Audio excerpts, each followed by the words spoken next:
Safety, safety, safety.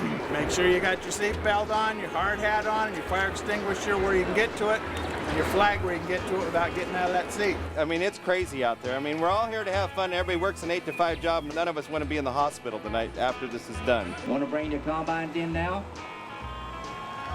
We have 11 new drivers.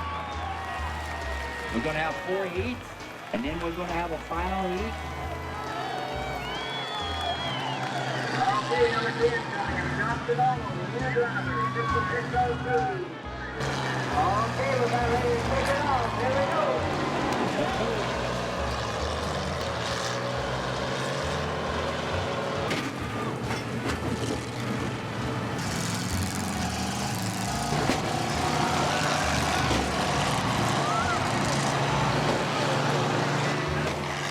And I'd 10 times rather be on a combine out there harvesting grain than I would driving around in those cities, which takes 2 hours to get to place. It should take you 15, 20 minutes.